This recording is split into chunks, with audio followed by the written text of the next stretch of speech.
itu buku ataupun kita juga punya kanal gitu ya di website online gitu ya, kita ada lakukan untuk bedah naskah untuk jadi tidak hanya tugas editor untuk tulisanmu udah layak kok selesai tutup, penulisnya udah nggak tahu apa-apa langsung tiba-tiba terbit, enggak. Kalau yang di Perlima itu kita keroyokan rame-rame. Hasilnya dari menjadi otomatis dari penulis karena milik penulis gitu. Jadi istilahnya penulis kulaan lah ya, kulaan terus dijual-jual sendiri seperti itu. Makanya salah satu ininya writerpreneur, dididik menjadi writerpreneur secara nggak langsung. Menariknya di Perlima itu juga yang seperti itu.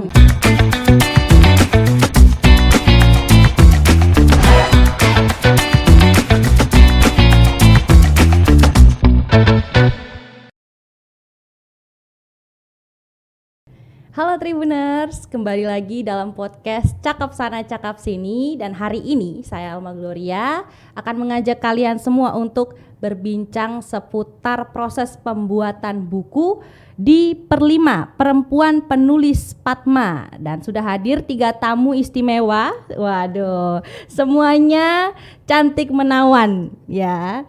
Saya sapa terlebih dahulu Kakak Vivin Maidarina. Halo Kakak Vivin, apa kabar? Sehat dong. Nah, kemudian ada Kakak Triana Damayanti. Halo Kakak Triana. Halo. Sehat Kak? Alhamdulillah sehat. Saya senang banget loh dengarnya. Dan kemudian ada Kakak Yoni Kakak Yoni Astuti. Nah, apa kabar Kakak? Alhamdulillah sehat. Alhamdulillah sehat. Nah, bicara soal buku nih ya, Perlima baru meluncurkan buku kedua yang berjudul Rumah Berdinding Kisah nih. Pada Minggu 3 Juli 2022. Nah, buku ini menceritakan rumah dari sudut pandang 23 penulis perempuan ya. Yang tergabung dalam Perlima. Mereka masing-masing menceritakan rumah yang memiliki kenangan saat ditempati. Betul begitu ya kakak-kakak semua. Nah, kenapa sih rumah itu dijadikan objek untuk menulis? Ya, jadi ini kan project buku kedua dari Perlima, Perempuan Penulis Padma.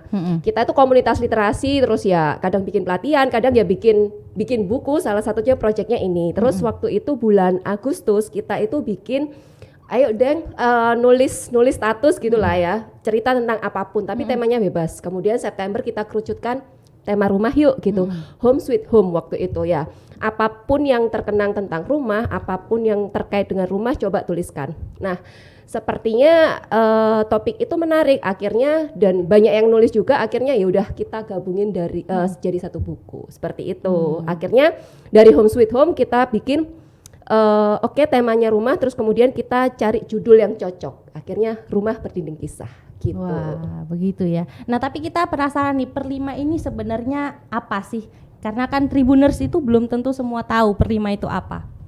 Jadi Perlima tadi kan Perempuan Penulis Padma itu komunitas literasi karena perempuan penulis ya, jadi anggotanya perempuan semua dan anggotanya seluruh Indonesia gitu.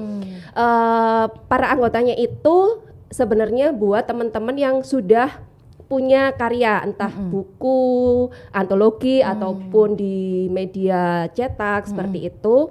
Kemudian kegiatan kita kebanyakan kegiatan literasi, jadi ya ada bedah buku, bedah naskah, kemudian pelatihan-pelatihan, kayak yang terakhir ada pelatihan puisi, pelatihan podcast, macam-macam. Jadi kita banyak mengisi kegiatan dengan pelatihan-pelatihan dan aktivitas terkait literasi, termasuk bikin buku ini. Nah, karena kan dalam prosesnya ini katanya ada tantangan 30 hari untuk menulis buku. Iya, itu tadi yang jurnal September itu jadinya. Jadi mungkin teman-teman juga bisa berbagi, ngerasain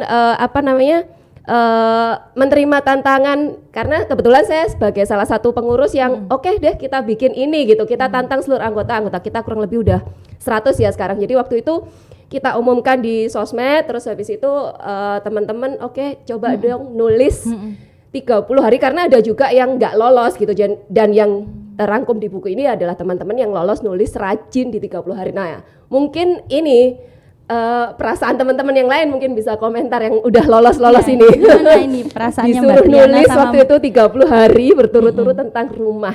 Nah, gimana menurut Kak Triana? Ya, awalnya memang waktu itu saya ketika baca apa ide itu merasa oh menarik ini karena waktu itu kan masa COVID ya, Iya. waktu itu Delta kalau nggak keliru yang banyak sekali berjibun berita-berita duka gitu.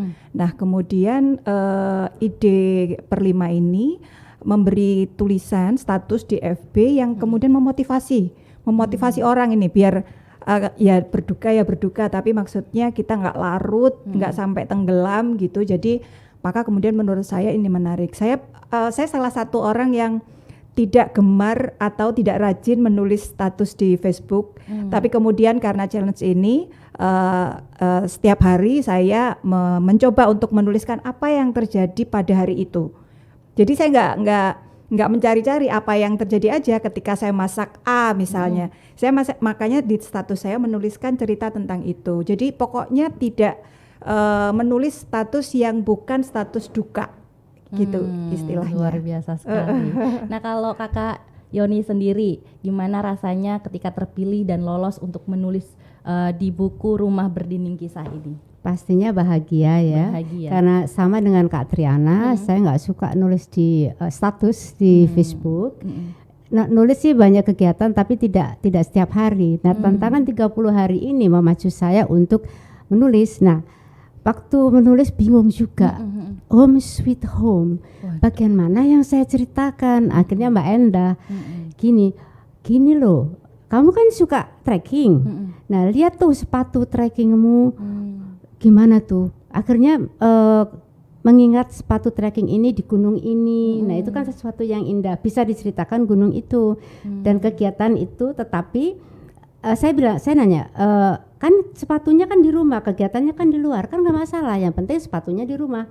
Nah, itu kan sebuah kegiatan ya. Dari situ akhirnya saya mencari-cari benda yang ada di rumah yang mempunyai banyak sekali cerita. Ada ulek-ulek yang saya beli di Borobudur waktu nganterin tamu mancanegara ke sana. Kemudian ada patung Bali itu yang mungkin sudah 50 tahun saya dapat dari saudara yang ada di Bali. Kemudian foto-foto lama ibu saya. Akhirnya banyak banget yang diceritakan dan 30 hari rasanya kurang ya. Kurang ya. Nanti bisa dilanjutkan lagi ceritanya. Kemungkinan begitu. Tapi memang 30 hari nulis itu megap-megap. Megap-megap. Nah, megap-megap. tadi kan Kakak Yoni bilang megap-megap. Apa sih sebenarnya kesulitannya ini dalam menulis buku Rumah Berdinding Kisah selama 30 hari? Saat di FB nggak masalah. Hanya megap-megap aja. Oh hari ini belum nulis. Hari ini kadang sampai jam malam gitu habis isya. Loh saya belum nulis. Wah akhirnya mencari sesuatu yang bisa ditulis. Kalimatnya jumlah kata waktu itu bebas ya. Bebas. Kalau yang di status bebas. Bebas. Yang penting ada foto, ada cerita, udah. Nah setelah masuk ke terpilih menjadi salah satu yang menulis buku dan kami menulis, nah itu baru tantangan tersendiri ya, karena dari 30 cerita yang mana yang harus diambil. Nah setelah diambil pun, karena di Facebook kan ceritanya runtut tuh, dari A mengalir sampai Z, setiap hari seperti itu. Waktu di buku saya membuat seperti itu, saya ambil beberapa cerita, saya tulis runtut dari A sampai Z.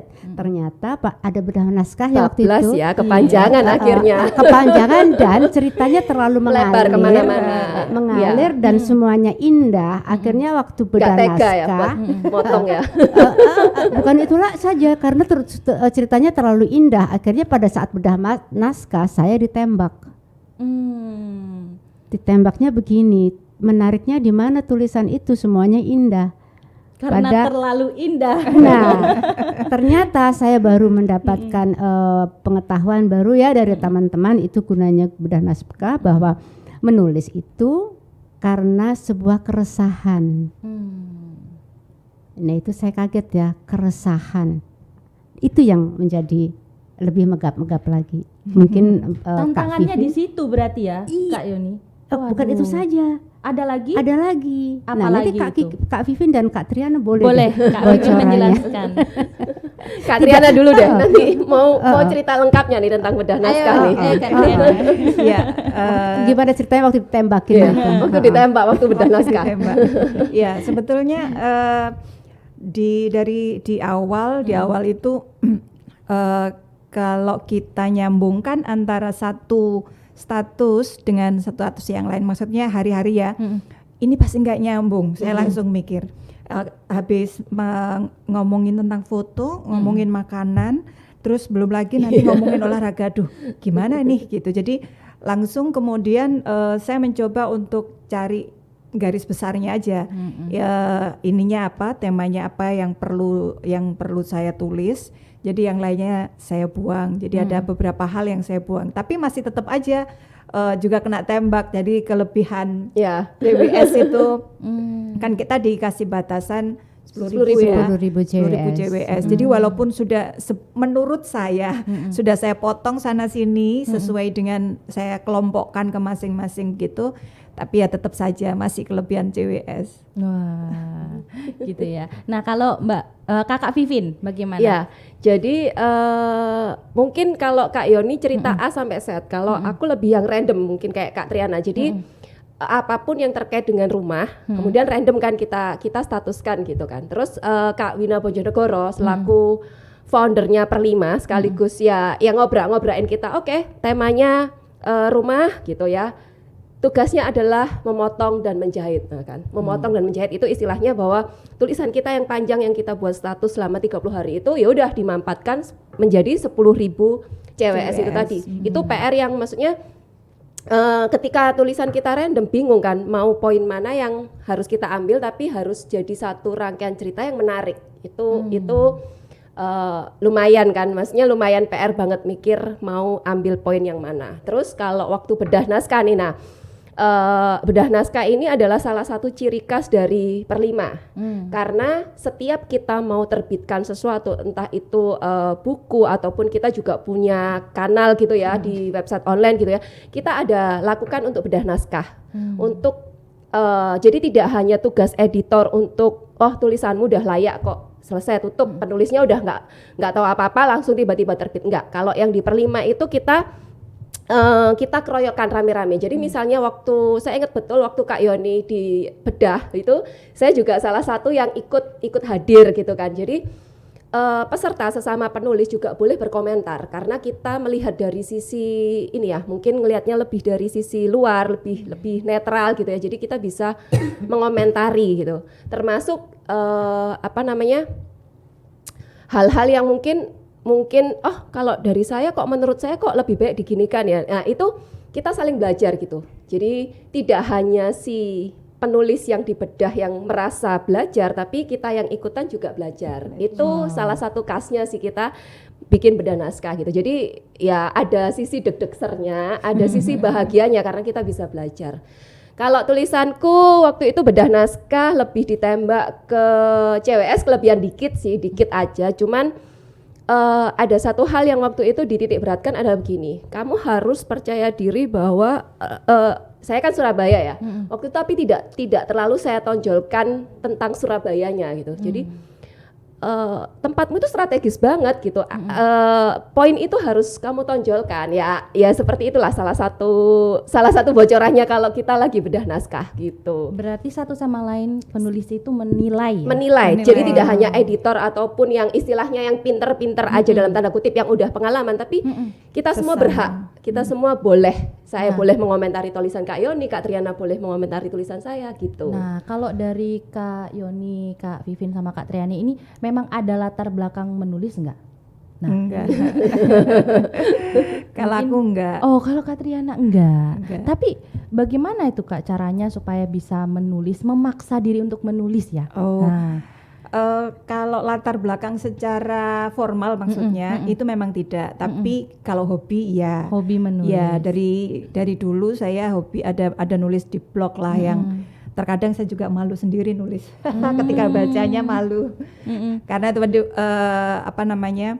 dari biasanya kalau galau-galauan atau apa gitu, daripada kita ngomong sama orang yang kadang malah dinyeng ya.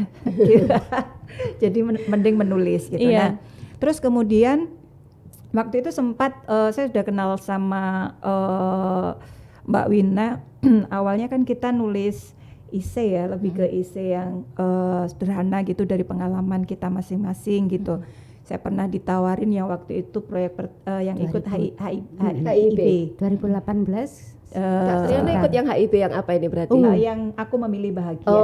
yang ungu. Aku memilih bahagia itu yang pertama.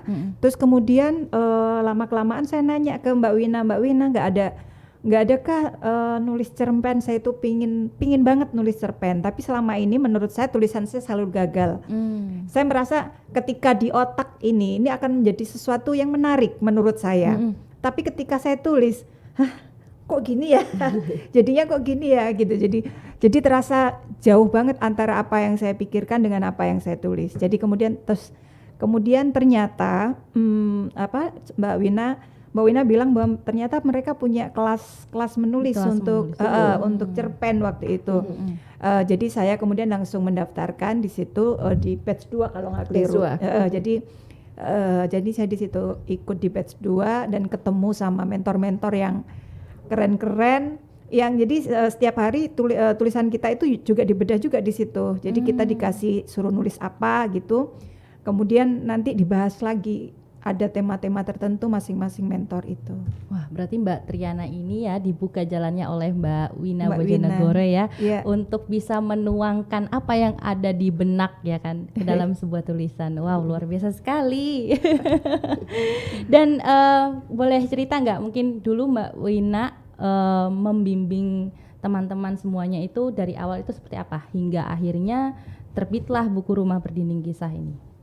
Kalau yang khusus buku berdinding kisah ini kan karena memang berangkatnya dari komunitas per 5 itu yang notabene paling enggak mereka udah punya pengalaman menulis, pernah menerbitkan buku entah antologi ataupun apapun, paling enggak ada sedikit lah ya basic menulisnya. Jadi ya udah tinggal memacu, ayo siapa yang lolos 30 hari tadi nanti kita bukukan bersama loh, kayak gitu kan menjadi tantangan yang menarik buat anggota. Jadi untuk yang pertama sih Kak Wina cenderung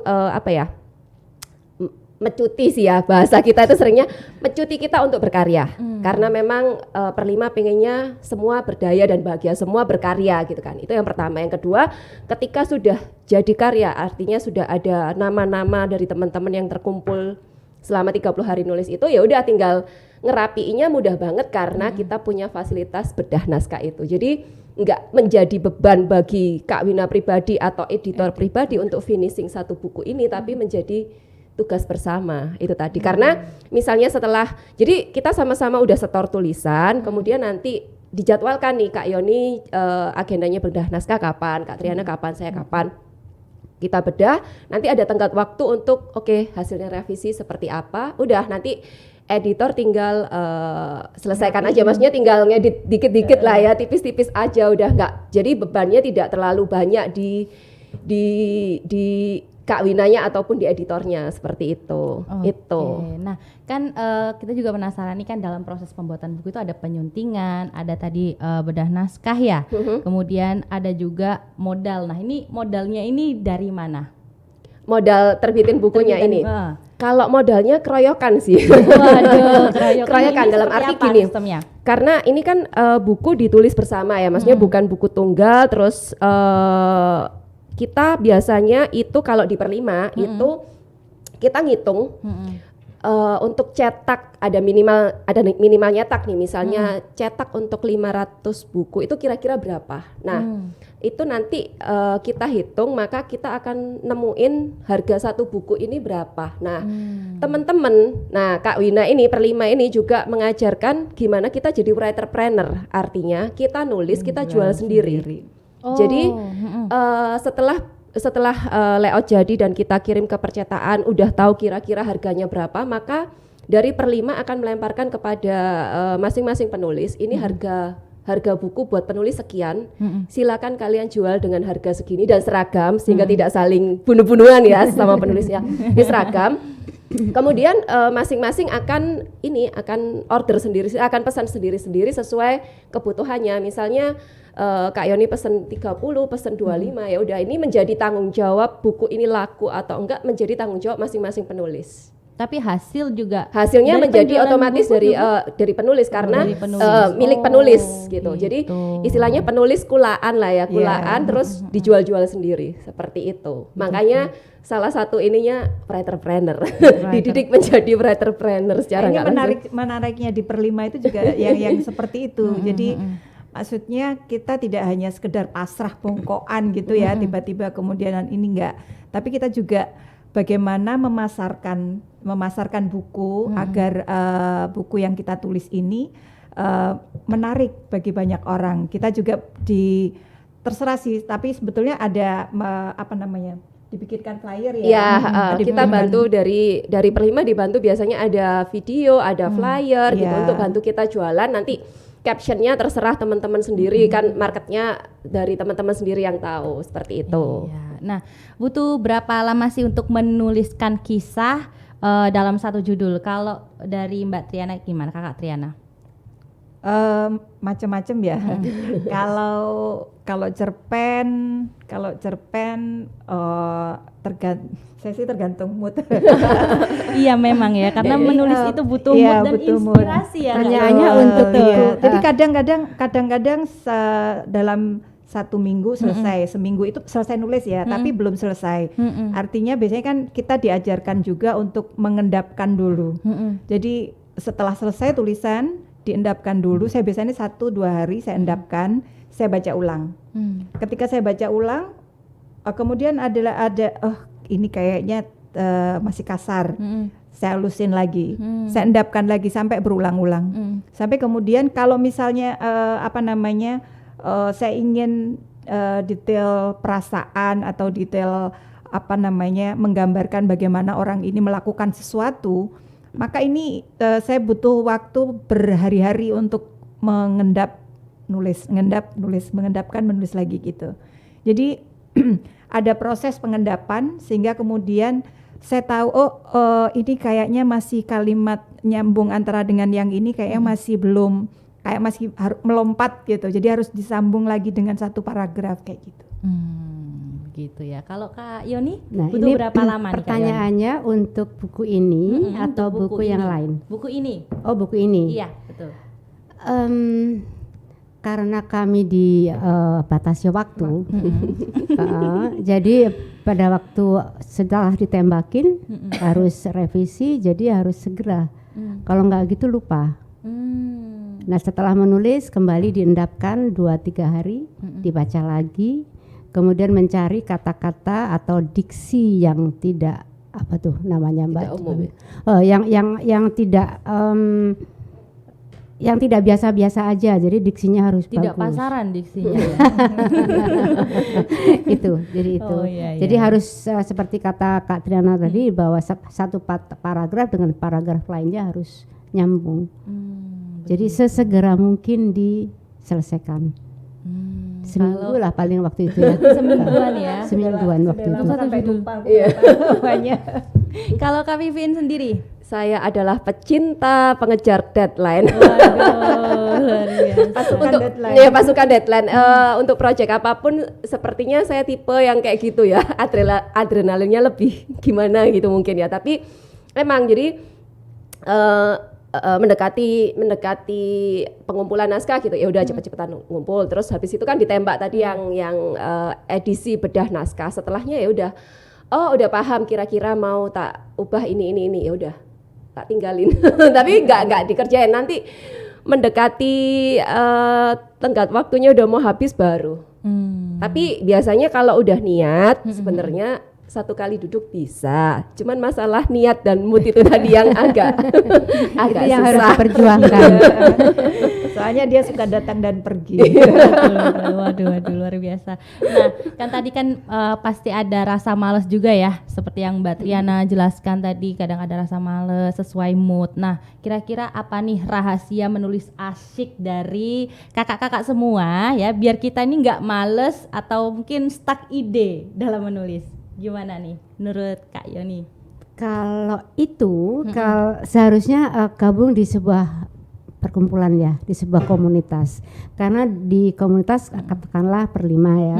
Di situ ada WhatsApp group dan setiap harinya pasti ada celoteh dan kadang sebuah celoteh itu menjadi ide bahwa oh kalau gitu itu jadiin buku aja. Kalau gitu tulis gitu. Nah, otomatis terpanggil untuk menulis. Dan seperti kemarin, sekarang hari apa? Nah kayak yang kemarin tiba-tiba Kak Vivi nulis di WhatsApp grup, tolong lihat di Instagram ya. Hari ini kita nulis puisinya tentang makanan yang nggak disukai. Nah saya orang yang paling susah bikin puisi. Kenapa itu Kak? Karena saya nggak ngerti puisi yang benar itu yang mana ya. Puisi yang menarik itu kayak gimana gitu. Kadang kan kita genrenya beda-beda ya. Karena ada yang puitis banget, sastra banget, itu katanya yang benar. Terus kemudian ada yang asal ngomong, itu katanya yang benar, saya nggak ngerti. Nah pada waktu Kak Vivin tulis puisi makanan yang paling tidak disukai. Nah aku kan nggak suka kecut. Ya udah, aku cerita tentang tidak suka kesukaan saya pada kecut tadi. Saya tulis, loh kok bisa? Nah, benar enggaknya saya nggak ngerti. Nah, yang penting menulis. Yang penting menulis ya. Dengan bahagia. Dengan bahagia. Dan itu tadi bahwa dari kita berkumpul dengan komunitas akan ada ide-ide baru muncul, begitu ya, Kak ya. Nah, kalau dari Kak Vivin? Dua sisi nih, karena saya tadi di satu sisi saya adalah bagian dari Perlima yang istilahnya mikir habis ini bikin apa ya, habis ini kita create sesuatu apa yang bikin teman-teman ini umek lah ya, terpaksa untuk berkarya gitu kan. Jadi di satu sisi seneng juga gitu ngeliatin teman-teman akhirnya kayak kemarin itu waktu lempar puisi, oh ternyata banyak yang mencoba menulis gitu ya. Nah hal itu yang salah satu Perlima ingin lakukan. Jadi menggiatkan literasi tidak dari yang muluk-muluk lah ya, muluk-muluk kita bikin apalah yang gede-gedean, enggak, tapi dari kehidupan sehari-hari apa sih yang bisa kita tuliskan, kita membudayakan menulis. Salah satunya membudayakan menulis gitu. Nah kalau dari pribadi, tadi kan dari orangnya Perlima ya, tapi kalau dari pribadi sebenarnya apa sih yang bisa bikin ide untuk menulis itu sebenarnya semua hal itu bisa, tergantung niat dan minat sebenarnya. Jadi kebetulan saya kan lebih sering nulisin traveling, jadi kalau traveling ya akhirnya apa yang dilihat itu yang ditulis, apa yang dirasakan itu yang ditulis. Tapi di sisi lain juga kadang ada tugas-tugas lain yang menuntut untuk nulis juga kan, tapi ya udah sebenarnya menulis itu apa yang kita lihat, kita rasakan dari yang ada di sekitar kita gitu. Meskipun memang tetap butuh ada sedikit riset dan sebagainya gitu. Tapi lebih ke kuncinya memang mood dan niat. Dan kepepet. Jadi mungkin mood dan niatnya muncul ketika kepepet. Kalau saya jangan ditiru ya. Iya. Intinya mood dan kepepet itu yang mengejar kita untuk terus berkarya. menulis dan menulis. Makanya di Perlima ada Kak Wina Bojonegoro yang selaku founder juga tukang pecut. Kita bahasanya tukang pecut karena dia kayak kita gitu enak-enaknya status apa di Facebook yang nggak ada kaitannya gitu. Revisi cerpen mana? Tiba-tiba nyeletuk yang nggak ada kaitannya sama status kita gitu. Jadi kan kayak ya itu pecutan yang secara nggak langsung. Waduh. Nah sekarang giliran Kakak Triana yang bercerita nih, bagaimana cara menghilangkan rasa malas untuk menulis nih? Kalau saya jadi kalau saya tergantung gini, jadi ketika tiba-tiba saya menemukan, jadi artinya kalau menulis itu ketika ingin menulis langsung menulis gitu. Jadi entah itu jadi cerita atau hanya jadi satu paragraf. Jadi ketika ada ide langsung ditulis. Jadi kadang-kadang tiba-tiba saja saya misalnya tiba-tiba saya menemukan quote mengetuk tak harus masuk. Misalnya seperti itu. Nah, dari situ saya langsung ini kayaknya bagus nih dibuat cerita. Mas saya nulis walaupun nggak jadi ya. Jadi kadang-kadang nemu aja ketika misalnya kita lagi WhatsAppan sama teman gitu, tiba-tiba ada quote yang tiba-tiba masuk, saya balas ke dia, kemudian oh ini bisa jadi tulisan. Setelah itu saya langsung nulis. Saya biasanya nulis di HP dulu, baru kemudian saya pindah. Biasanya gitu. Itu yang paling sering terjadi, tidak pernah selesai. karena nulisnya sekarang ada ide ini, nulis terus nanti besok idenya ada lagi. Potongan-potongan kisah akhirnya ya. nulis lagi gitu. Dimana ada inspirasi langsung nulis begitu ya Kak ya? Ya pokoknya ketika ada ide, entah itu tidak harus misalnya tidak harus ketika menemukan quote, bisa juga ketika misalnya ini kalau ketika kejadian sehari-hari seperti yang dibilang tadi, ini menarik ini kalau misalnya saya bikin cerita gitu. Tapi ceritanya cerpen aja, nggak usah yang berat gitu. Biar nggak terlalu menohok orang. Walaupun sebetulnya menohok juga. Ya. Maunya buat yang tahu. Oke, nah buku Rumah Berdinding Kisah ini kan menjadi istimewa karena setiap orang ini memiliki kenangan ya. Namun ternyata ada juga momen-momen saat para penulis itu mengajukan tulisannya ke tim editor itu nggak langsung disepakati. Nah penyebabnya itu apa dan gimana perasaannya ketika ada penolakan dan kemudian harus direvisi lagi begitu? Nah itu tadi pertama kan ada bedah naskah ya udah ditembakin tadi. Nah setelah tembakin semuanya harus revisi dan itu diberi waktu juga ya segera. Jadi segera dan tidak ditolak lagi. Biasanya karena waktunya berapa lama Kak? Ya 2-3 hari maksimal 2-3 hari karena kan memang nyambung terus ya. Misalnya Kak Yoni minggu ini, saya minggu depannya ada lagi. Jadi nyambung terus. Maka revisinya juga kalau bisa sesegera mungkin karena minggu depan udah ada orang lain lagi yang harus dikurasi dan direvisi kayak gitu. Kalau sudah revisi itu personal, jadi nggak masuk di bedah naskah lagi. Tapi itu biasanya udah nggak banyak ya, jadi karena udah lewat bedah naskah. Kemarin ada dua yang yang membimbing kita ya. Jadi misalnya Mbak Wina pasukannya ini, Mbak Happy pasukannya ini, gitu ya. Terus udah ini tolong baca yang saya email. Itu misalnya masih ada yang harus direvisi, ya udah personal.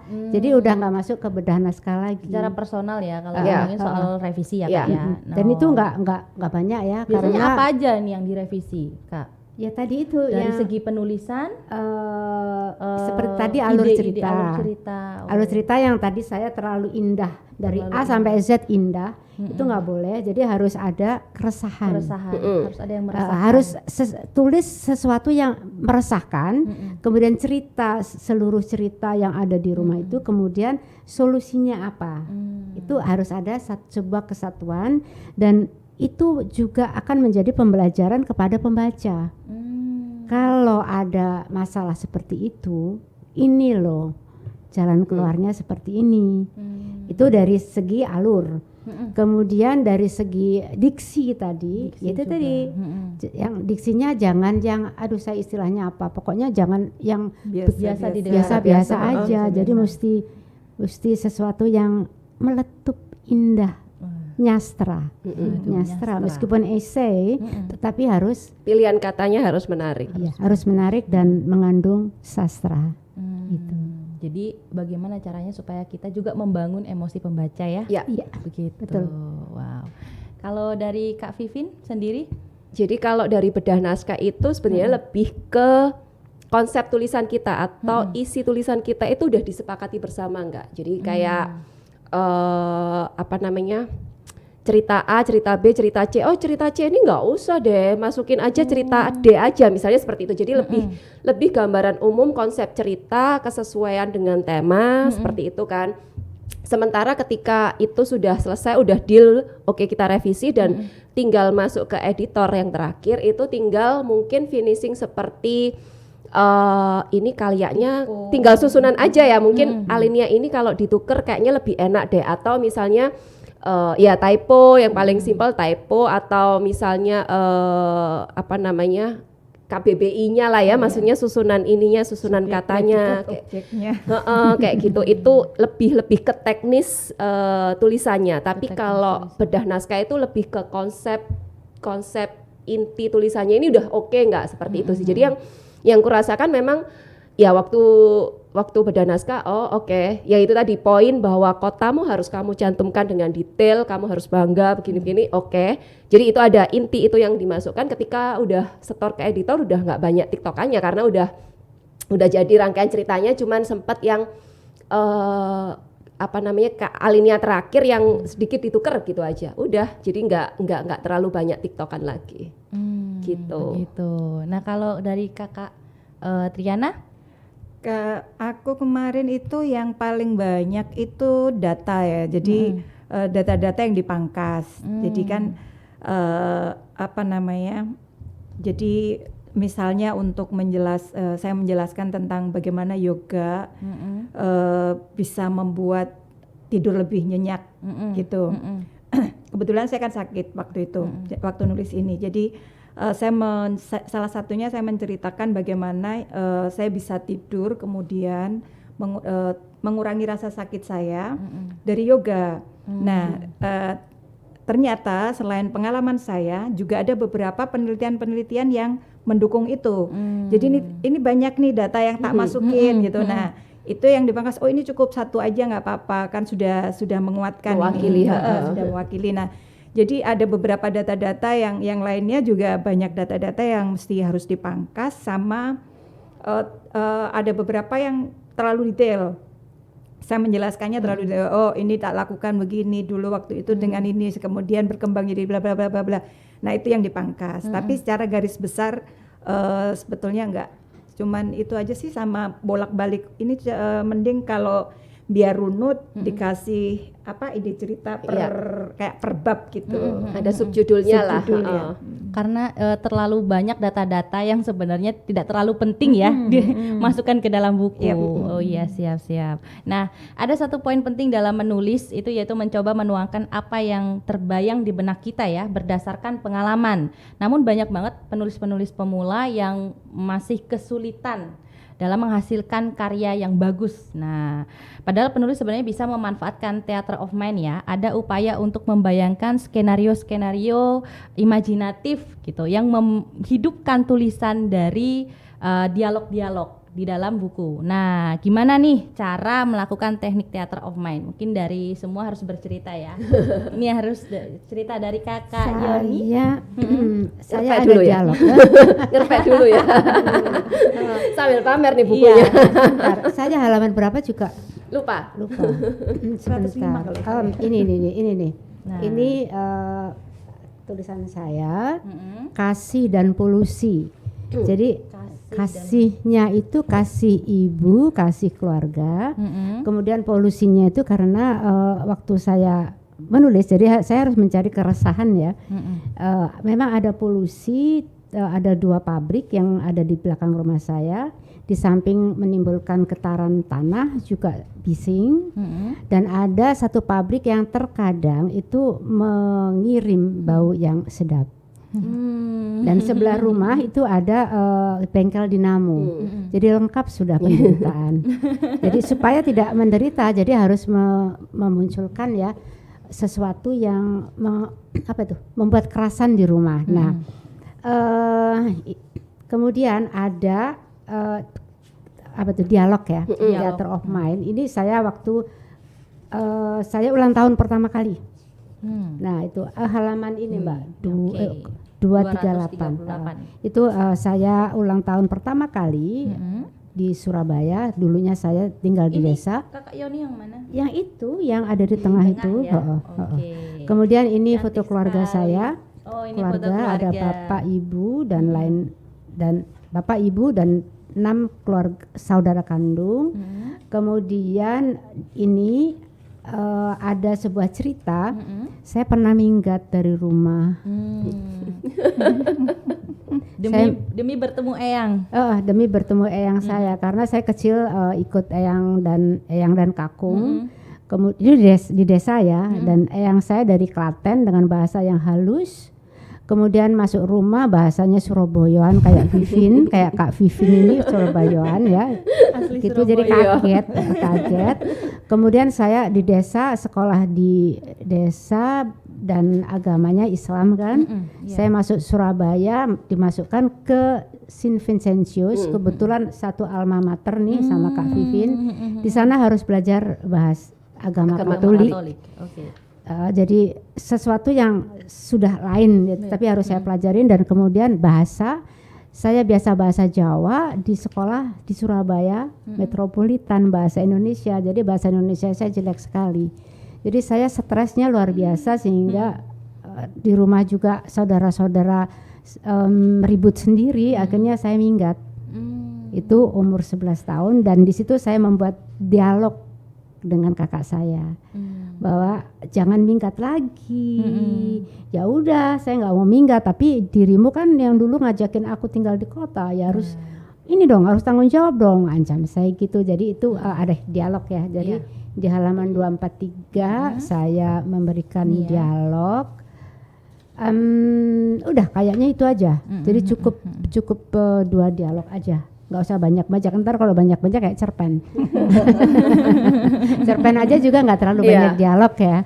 Gitu, begitu. Jadi yang penting cerita yang saya sajikan harus betul-betul hidup. Meskipun itu berupa narasi, tetapi narasinya harus hidup, harus showing ya.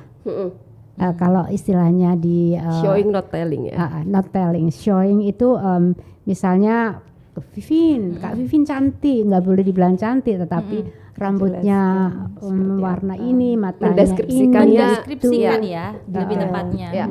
Jadi pembaca tuh diminta untuk berimajinasi. Jadi yang menulis berimajinasi, mengajak pembaca untuk berimajinasi.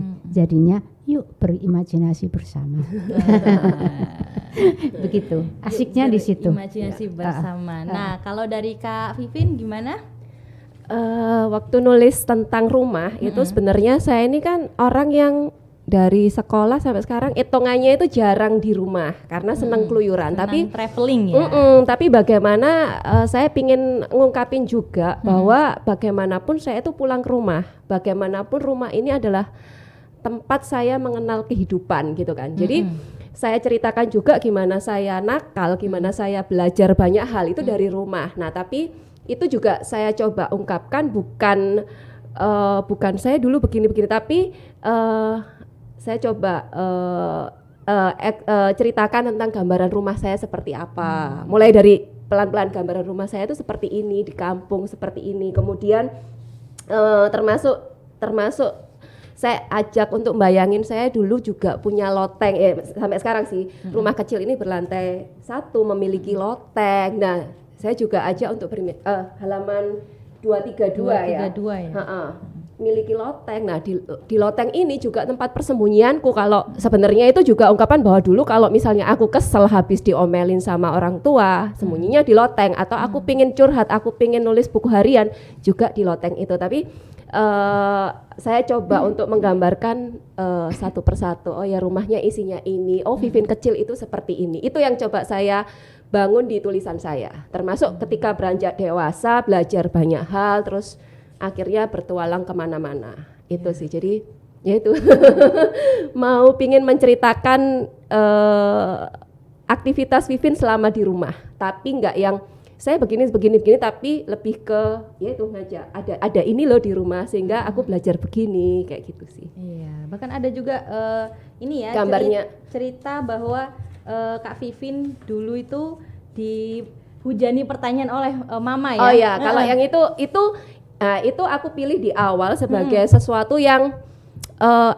sebenarnya sebuah konflik. Jadi sebuah cerita itu kan menariknya kalau awal-awal udah ada konfliknya gitu ya. Jadi waktu nulis konflik apa ya? Oh, aku ingat waktu itu sebenarnya di satu sisi itu mama nggak suka kalau aku naik gunung, tapi tiba-tiba ketika JKT aku 1 hari udah balik gitu kan, terus ditanyain loh kok udah pulang gitu kan. Tapi di titik itu juga merupakan titik balik di mana aku merasa kayaknya aku udah mulai diterima nih kalau aku jalan-jalan ke gunung kayak gitu. Jadi memang di awal tuh udah kayak bayangin aku pulang malam hari, terus habis itu pingin mandi, pingin apa, ternyata di rumah kosong ya. Aku membangun konflik di awal, komunikasi dengan mama itu diskusi di awal seperti itu sampai akhirnya flashback lagi ke masa kecilku. Nah, Gitu. disitulah letak keresahannya ya.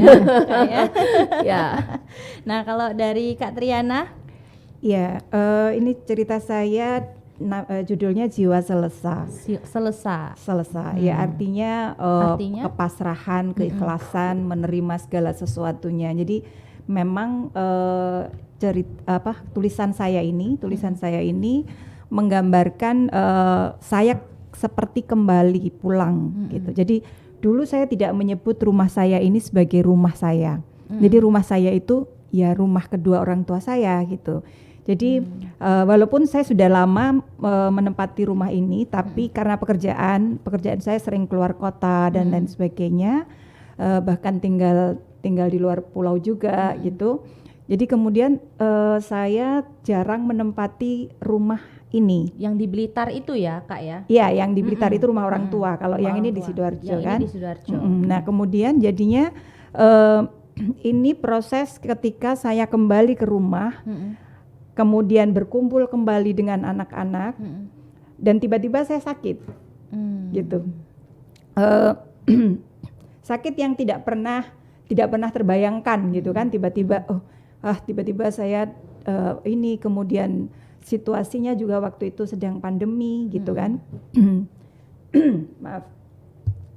Jadi kemudian terus jadi cerita ini, tulisan ini lebih menggambarkan bagaimana saya menerima kondisi itu, kondisi bahwa saya sakit, kondisi bahwa saya harus balik lagi ke rumah, waktu itu belum melakukan apapun karena waktu itu pas kebetulan habis kontrak kerja juga,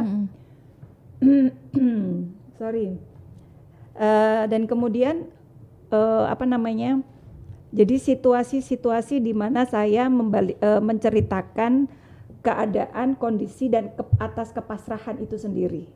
Jadi kemudian menjadikan rumah itu menjadi tempat bersama. Ternyata di dalam rumah yang selama ini saya tinggalkan, saya abaikan, saya menemukan banyak hal. Saya menguatkan diri, berkumpul lagi dengan anak-anak, bersama dengan anak-anak, saling menguatkan, dan banyak melakukan hobi-hobi yang membuat saya lupa bahwa saya terus sebetulnya sakit gitu. Termasuk hobi fotografi, ya, yoga, banyak melakukan hobi baru, masak gitu ya Kak ya. Wah, luar biasa sekali. Tapi dari buku Rumah Berdinding Kisah ini saya bisa tahu loh bahwa ada suasana indah ya di rumah penulis masing-masing, di rumah Mbak Vivin di dekat Tugu Pahlawan, rumah Kakak Yoni di Asem Rowo ya, Surabaya, dan Kakak Triana di perbatasan Surabaya, Sidoarjo dan Blitar. Nah, apakah wujud rumahnya masih ada nih Kak? Atau memang sudah tidak terselamatkan? Boleh cerita masing-masing Kak? Rumah saya, bukan rumah saya ya, rumah orang tua saya. Orang tua. Rumah orang tua saya masih ada. Oh, masih ada. Memang ya Kak? ada sedikit renovasi di sana ya. sini, namun rumah itu masih ada. Masih ada, masih ditinggali juga ya? Masih ditinggali, ditempati. Oke. ya. Kalau Kakak Yoni berarti sering ke sana juga atau memang tinggal di sana? tinggal di sana. Oh, ya baik-baik. Saya kira pisah begitu. Enggak. Ada rumah baru lagi. Insya Allah pengen banget. Amin. Tapi jangan jauh-jauh.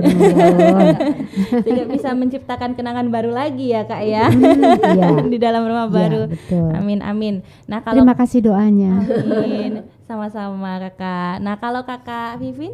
Senasib, cuman karena saya anak tunggal jadi ya udah jadi rumah saya, dan sampai sekarang ada, bahkan di Masih buku ada. ini foto ini adalah gambar depan rumah saya, di mana sebenarnya kalau yang bagian depan justru yang tidak pernah berubah dari zaman dulu sampai sekarang. Kalau yang dalam-dalamnya kan yang dulu nggak keramik, sekarang jadi keramik. Tapi kalau yang bagian luarnya, terutama pagernya itu tetap pager lama. Terus ada batu-batuan yang di sisi kanan ini juga itu dari dulu seperti itu, desainnya dari awal udah ada batu-batuan seperti itu. Itu sih tetap dipertahankan. Ini Lotengnya juga masih ada. Mesin jahitnya masih ada nggak? Mesin jahitnya masih ada sampai sekarang. Jadi Kalau yang Masih waktu bisa dipakai? Kalau kemarin itu kan salah satu setelah ngumpulin tulisan juga PR-nya kan ngumpulin foto. Kalau buat saya nggak sulit karena Nggak sulit. barangnya masih ada. Jadi ini Oh. benar-benar saya foto setelah saya selesai nulis. Waduh, luar biasa. Pagernya juga Keren ya. karena barangnya kebetulan masih ada. Masih ada. Termasuk tasnya. Tapi masih bisa dipakai ya Masih mesin bisa jahitnya? dipakai. Oh, masih bisa dipakai. Ubinnya bagaimana? Dia udah keramik gitu makanya iya, udah udah nggak pernah keramik. nyerokin lagi. Oh, nggak harus ngepel lagi Nggak. ya karena tergenang air. Oke, nah kalau dari Kak Triana, rumahnya masih ditinggalikah Kak? Masih. Masih. Justru sekarang karena pekerjaan saya di Surabaya, Surabaya, jadi malah setiap harinya tinggal di situ.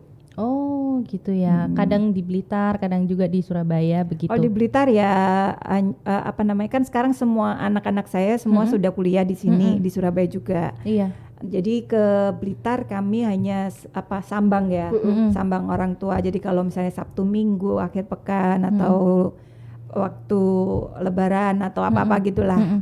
Jadi itu baru pulang ke Blitar karena sama anak-anak semua udah ngumpul di sini semua. Wow, luar biasa sekali.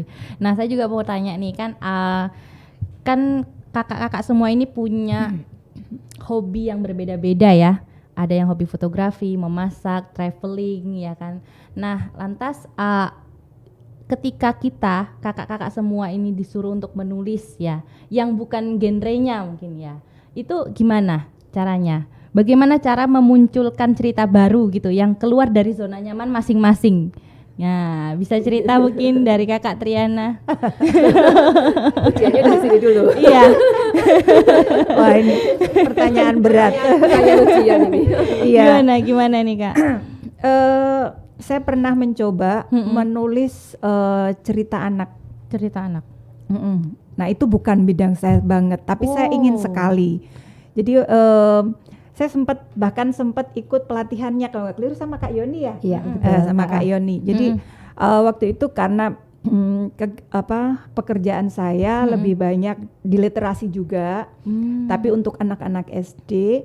Dan kemudian ada beberapa buku-buku yang ketika ditemukan itu, oh ini ada banyak unsur kekerasannya, kemudian juga masih bias gender gitu-gitu. Nah ini pingin punya tulisan yang ini cerita anak gitu dan makanya saya kemudian ikut pelatihan itu dan mencoba untuk menulis, tapi sampai sekarang masih belum terwujud. Masih belum ada. Jadi sudah mencoba, tapi bagaimana membahasakan anak-anak, bahasa anak-anak ke dalam tulisan itu yang susah gitu. Susah sekali Ya, ya. jadi waktu kalau misalnya kita menulis perasaan kita sendiri itu kan ya susah karena pemilihan diksi bla bla blanya, tapi akan lebih mudah karena itu kita alami. Tapi bagaimana menceritakan atau mendialogkan dialog anak-anak itu yang menurut saya sangat sulit karena itu kan kejadiannya sudah lampau ya. Udah lampau dan kemudian anak-anak saya kebetulan udah dewasa semua. Jadi saya tidak berinteraksi secara langsung dengan anak-anak ketika misalnya walaupun pekerjaan saya dengan banyak anak SD, tapi saya tidak berinteraksi dengan muridnya, saya dengan gurunya gitu. Jadi praktis apa yang menjadi kalau anak itu gimana ya ininya itu susah saya dan harus perlu riset, itu yang belum bisa saya lakukan. Ya.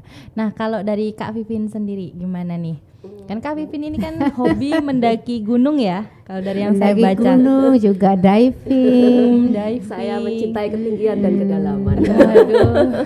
Ya, kalau saya emang awalnya kan lebih sering nulis perjalanan, traveling gitu ya. Terus berarti genre saya sebenarnya untuk tulisan esai udah lumayan lah, udah lumayan biasa gitu. Lebih sulit justru ketika saya disuruh nulis fiksi cerpen, itu PR banget itu. Mikirnya lebih berkali-kali lipat susahnya. Nah, kalau yang project Rumah Berdinding Kisah ini kan lebih ke pengalaman. Buat saya ini mirip kayak nyeritain perjalanan aja gitu. Jadi sebenarnya nggak terlalu yang susah-susah gimana, tinggal poin-poin mana yang ingin kita sampaikan, poin-poin mana yang sekiranya bisa menjadikan pelajaran juga untuk orang lain kayak gitu sih. Gitu. Jadi karena emang genrenya ya esai ya, jadi ya enggak PR yang susah, bukan PR yang berat lah ya, meskipun butuh niat untuk melakukannya. Wow, luar Gitu. biasa sekali. Gitu Nah, kalau Kak Yoni yang hobinya menari Jawa, betul ya Kak Yoni? Iya, saya Nah. nari mulai dari umur Dari- 5 sampai umur 25. Wah. Tapi dia juga naik gunung. Hobi juga naik gunung. Hobi Saya dan naik- kerjaan kalau naik gunung. Kalau naik gunung hobi dan kerjaan saya. Sekali. Oh, hobi dan kerjaan naik gunung. Karena saya kan tour guide. tour guide. Tour guide tamunya naik gunung meskipun gunungnya pendek Mm-mm. ke Bromo dan ke Ijen. Tapi saya juga pernah 10 tahun ngurusin tamu asing untuk ke Semeru. Oh. 10 tahun. Jadi saya punya guide lokal, saya punya chef, saya punya porter. Wow, luar biasa, keren sekali Kak Yoni. Nah, jadi gimana itu Kak Yoni untuk menulis hal yang bukan genre? Itu bagaimana caranya? Sama dengan dua kakak ini. Sama, kurang lebih sama.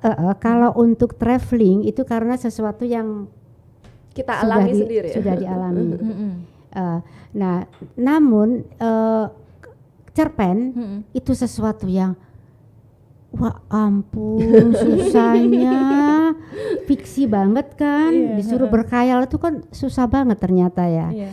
Nah kemudian saya mulai belajar ngeblog. Mm-mm. Ya, kalau Kak Vivin sudah punya blog tapi nggak diurusin, saya sudah punya blog tapi tidak pernah diisi, sama aja. Jadi saya juga berusaha untuk menulis blog. Nah ini karena ada teori ya, teorinya tuh bagaimana supaya blog itu bisa menjadi halaman 1. Padahal saya maunya tuh saya curhat, tapi katanya siapa yang baca? Jadi harus mengikuti teori. Dengan teori saya malah mampet. Jadi mampet, jadi bingung. Aduh, gaya saya seperti ini, namun saya harus seperti ini. Jadi saya harus menyesuaikan diri. Nah, kemudian ada teman-teman juga menyarankan untuk ke mana? Apa.com online, media Oh, online. media online. Jadi setiap hari tulis. Nah, di situ akan mendapatkan fee ya dari sana ya, ada fee di sana. Teman saya yang memberikan support itu, dia nulisnya tentang teori, teori tentang bagaimana anak itu menjadi ini, menjadi bahagia. Nah, saya nggak bisa ya disuruh teori-teori seperti itu, karena saya bukan ahlinya begitu. Sedangkan untuk traveling aja nggak pernah meneriakan diri ya, tidak pernah memberi Mengalir, teori, lebih hanya mengalir. menceritakan ini ada tempat yang oke, dan sebaiknya Anda datang untuk membuktikan bahwa tempat ini oke. Jadi kami berdua, saya dan Kak Vivin, ngomporin orang untuk datang. Tetapi kalau untuk berteori ria masih sulit. Sulit dan susah. Susah dan sulit jadinya sulat.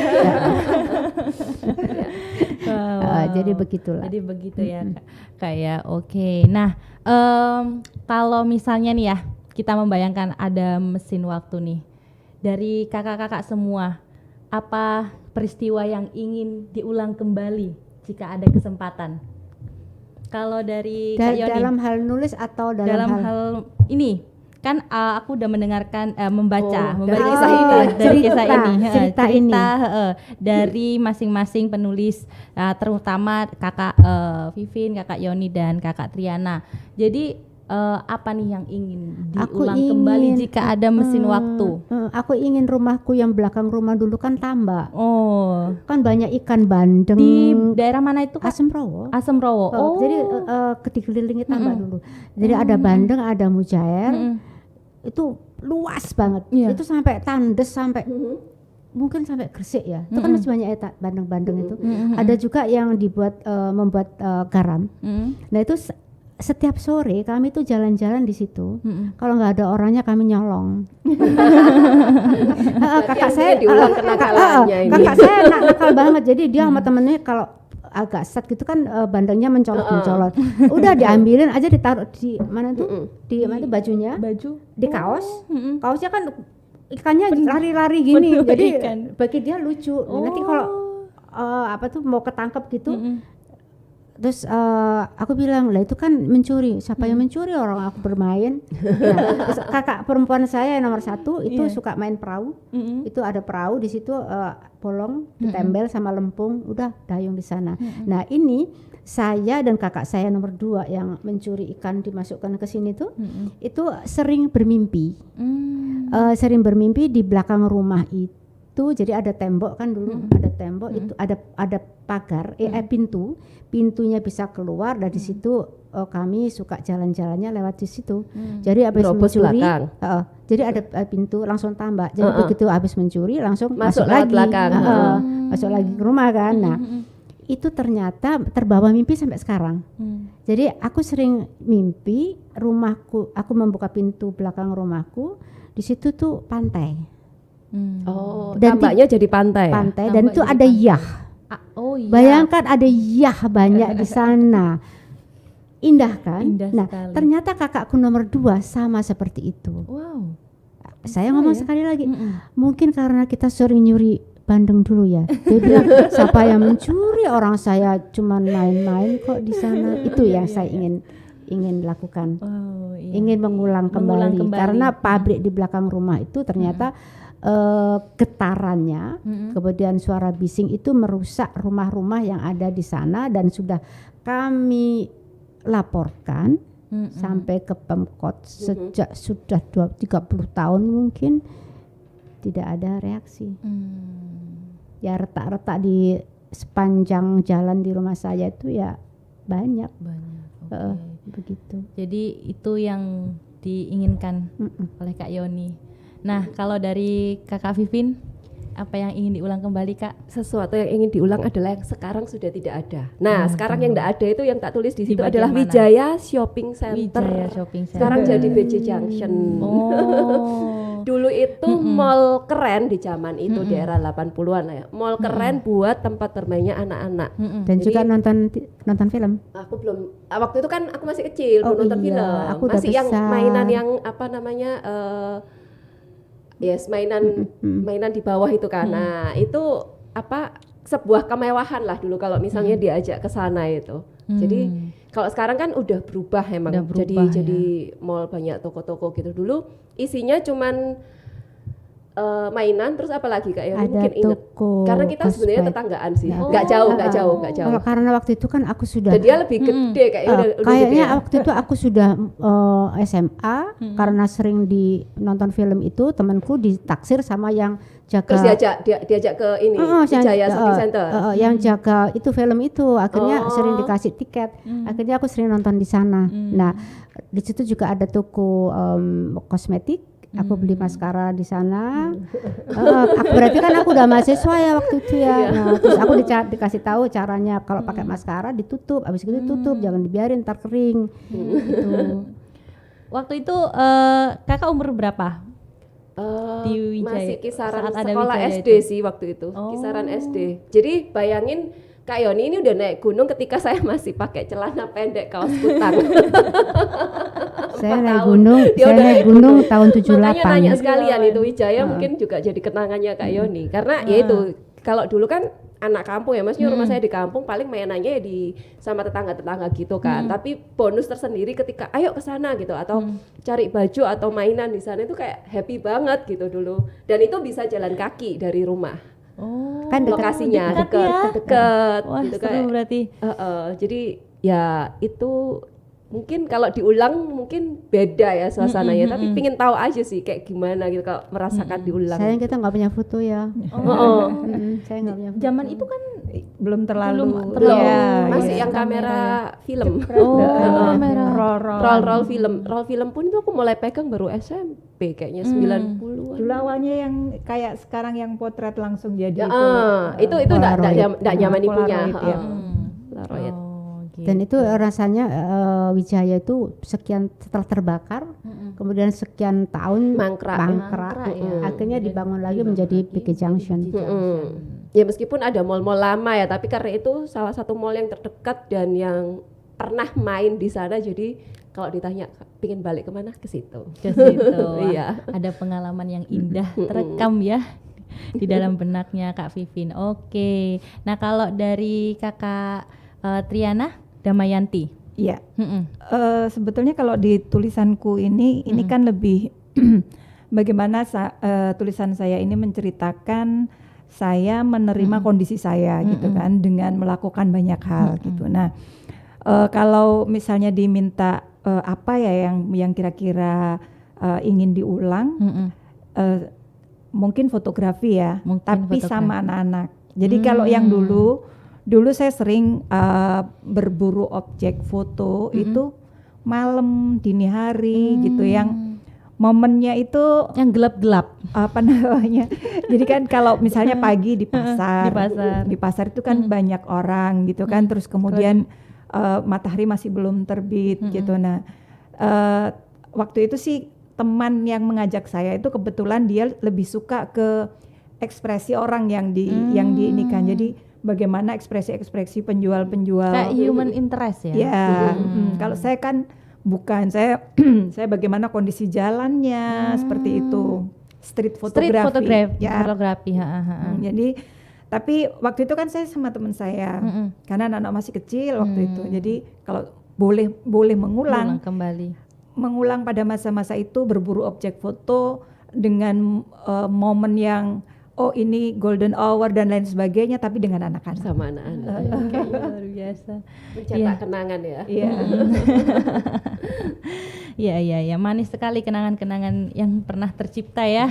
Selama di rumah jadi pengen kembali ke rumah nih. Andai bisa memutar waktu. Iya, andai kita bisa memutar waktu. Ya, oke. Nah, terakhir nih, apa kira-kira tips dari semua kakak-kakak ini tentang bagaimana cara menulis karya yang baik gitu? Dari Kakak Yoni. Menulis karya yang baik, satu, niat. tanpa niat tidak akan terlaksana. Iya. Kemudian yang kedua, nulislah dengan gembira, dan jangan lupa untuk survei, karena data itu sangat penting. Apakah itu cerpen, fiksi ternyata perlu survei ya. Apakah itu traveling, apakah itu teori, semuanya perlu survei dan itu harus dilakukan. Niat itu yang penting. Yang penting utamanya kuncinya ingat. Kuncinya niat. Tanpa niat nggak bisa. Tidak akan terjadi apa-apa. Tidak akan terjadi apa-apa. Buku tidak akan tercipta ya. Iya, kami pun juga tidak pernah menyangka ya bisa mempunyai buku ini, sama sekali nggak pernah menyangka. Alhamdulillah bisa mempunyainya. Iya. Kalau Kak Vivin, bagaimana Kak cara menulis karya yang baik? Menulis yang baik adalah menulislah dengan jujur. Karena kan saya ini ya genrenya lebih banyak esai, lebih banyak kayak pengalaman-pengalaman, jadi menulislah yang jujur. Cuman ya nanti kan dikemas gitu dengan kata-kata yang menarik, pilihan-pilihan diksi yang menarik gitu. Makanya kalau pengen belajar banyak juga bisa bergabung bersama Perempuan Penulis Padma kan, promosi sekalian. Ya. Okay. Menulislah dengan jujur. Nah, kalau Kak Triana apa nih Kak tipsnya? Banyak-banyaklah membaca. Banyak-banyaklah membaca. Karena dengan banyak membaca, otomatis kosakata, diksi dan lain sebagainya itu lebih banyak kita miliki, dan kemudian ide-ide juga banyak hal bisa muncul itu dari banyak membaca. Jadi banyak-banyaklah membaca. Setelah membaca, menuliskannya. Kalau nggak gitu lupa. Ya tadi modal niat tadi ya. Kalau nggak gitu. Karena saya punya teman, dia suka nulis. Dia kepingin ikut komunitas, tetapi komunitasnya yang nggak bayar. Karena bagi dia adalah, saya tidak tahu alasannya kenapa, dan bagi dia saya banyak membaca kan sudah cukup. Ya, saya diam saja sih, sementara saya belum memberikan candu-candu kepadanya untuk bergabung ke Perlima, karena di Perlima itu memang harus membaca, tanpa membaca kita nggak ngerti tulisan orang lain, nggak dapat ilmu. Setelah membaca, tuliskan setelah niat ya. Nah, setelah itu ada bedah naskah, karena bedah naskah itu tidak hanya memberikan saran kepada penulis untuk menulis dengan lebih baik, tetapi juga belajar. Otomatis belajar. Karena pada saat bedah naskah, membaca naskah itu harus nyantol. Ya apa ya yang diomongkan itu apa ya? Jangan ngeblank. Kadang kan jam 8 malam ya. Jam 8 sampai jamnya capek ya. Waktunya ngantuk. Tidur sebenarnya jam tidur. ya, jam 8 jamnya otak istirahat lah ya. Jadi itu harus betul-betul diteliti tulisannya itu apa, kekurangannya apa. Jadi belajar memahami tulisan, kemudian memberikan ide, memberikan saran. Jadi tadi tuh bisa dirangkai dari saya membaca, kemudian niat membaca niat dan tulis dengan iya kan. Dan emang ngerasain bedanya. Kalau misalnya temennya Kak Yoni sempat ngomong, saya kan udah banyak membaca, tapi saya beneran ngerasain bedanya zaman dulu ketika saya hobi membaca, semua saya lahap saya baca, tapi dengan era sekarang gitu ya, ketika gabung dengan komunitas penulis, apa-apa dikritisi ya, bukan dikritik ya, dikritisi gitu kan. Ketika membaca itu berbeda. Oh, ada hal yang bisa saya tangkap. Oh, ini kok gini ya. Oh, ini keren nih kata-katanya. Jadi selalu ketika membaca itu menjadi ada muatan baru yang bisa mengisi energi kita, mengisi kamus di otak kita. Itu tadi pentingnya membaca dan bedanya ketika kita berkomunitas, artinya berkomunitas ataupun berdiskusi dengan orang ya. Jadinya ada sisi-sisi di mana ya kalau dulu baca ya sekedar baca aja gitu. Padahal udah baca bolak-balik ya cuman aku seru aku baca itu seru ceritanya, tapi nggak ada muatan yang bisa kita tampung. Sementara kondisi sekarang kita ngelihatnya beda gitu. Bisa mengambil intisari yang menarik, bisa mengkritisi mana-mana yang mungkin agak janggal atau apa, sehingga juga jadi inputan juga ketika kita menulis. Gitu. Wow, luar biasa. Nah, tadi kan ada komunitas yang berbayar, ada komunitas yang tidak berbayar. Nah, ini kan ada alasan tersendiri ya. Gitu. Oh, nah kalau komunitas per5 ini adalah komunitas yang berbayar atau tidak berbayar? Mungkin Kak Vivin yang bisa menjelaskan. Jadi Tribuners sehingga Tribuners bisa karena tahu. memang itu tadi ada dalam 1 tahun itu meskipun berbayar kita memberikan pelatihan gratis minimal 4 kali. 1 tahun 4 kali. Sebenarnya kalau untuk orang umum misalnya aku belum anggota nih, aku mau ikutan misalnya pelatihan apa, karena dia bukan anggota dia akan bayar juga. Kalau dikumpulin sebenarnya ya lebih mahal ketimbang join jadi anggota gitu, karena memang istilahnya satu paket gitulah ya. 1 tahun itu udah kamu bayar sekian udah langsung dapat pelatihan per tahun. Jadi perpanjangannya per tahun. Saya kira karena memang per bulan. Alasannya apa itu, Kak?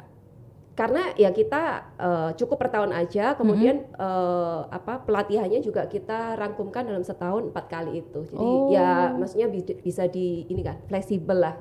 4 kali itu di bulan apa seperti itu. Wah, seru sekali ya. Gitu. Jadi ya tapi bonusnya banyak. Berbayar tapi bonus sebenarnya banyak. gitu. Iya, pengalamannya pun soalnya ada bedah naskah. Ada bedah naskah itu gratis. Istilahnya enggak terhitung sebagai pelatihan. Bedah naskah itu pelatihan tuh yang benar-benar kita ngundang pembicara yang berbayar sebenarnya untuk umum, tapi kita gratiskan untuk anggota. Itu. Tribuners boleh ikut berarti boleh ya. Dong. Siapapun Tribuners yang mau ikut gabung di Per5 silakan. Cek IG-nya IG-nya. Apa nama IG-nya, Kak? Per5.official. Wow, luar biasa. Nah, berarti Tribuners harus tahu nih, tadi cara menulis karya yang baik adalah dengan membaca buku yang banyak ya, Kak. Lalu kemudian niat, dan yang ketiga adalah menulis dengan jujur dan apa adanya, bukan ada apanya ya. Waduh, seru sekali loh ngobrol sama kakak-kakak ini.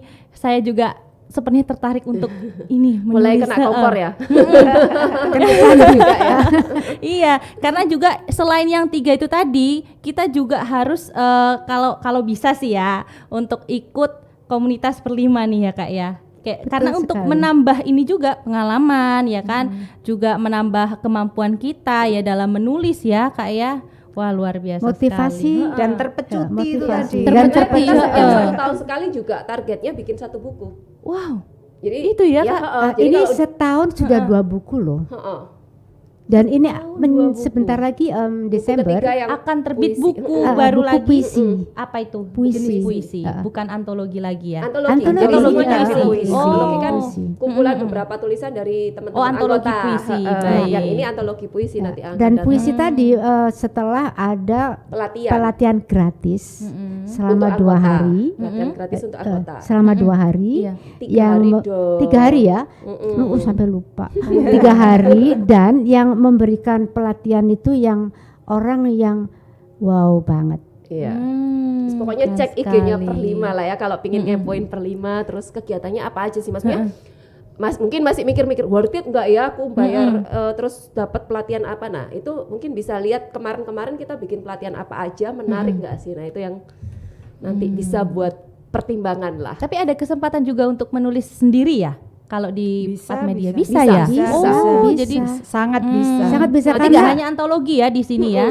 Antologi kan sangat sebenarnya supaya membantu kita nggak nulis maraton. Masing-masing Iya. orang cukup nulis 10.000 JWS, dikumpulin bareng udah jadi satu buku. Kalau satu buku kan emang kayak PR panjang banget, Iya. tapi sangat bisa. Maksudnya kalau ada teman yang pengen nulis pasti dibantu untuk ini. Mungkin sulitnya hanya mengkoordinasikan ya. Iya. Kalau Radian sulitnya ya. mengkoordinasikan. karena Semua nanti kan percetakan bla-blanya kan akhirnya ditanggung sendiri. iya, jadi ada beberapa yang sudah bikin buku solo ya, yang dibantu. Oh, ada. Ada dan juga ada member yang sukanya ikut apa tuh challenge di grup lain, ya, Lain, nggak di masalah komunitas kita, lain iya. nggak masalah. Nanti dari situ jangan sampai seperti saya ikut gitu, jangan sampai saya bikin malu Per5.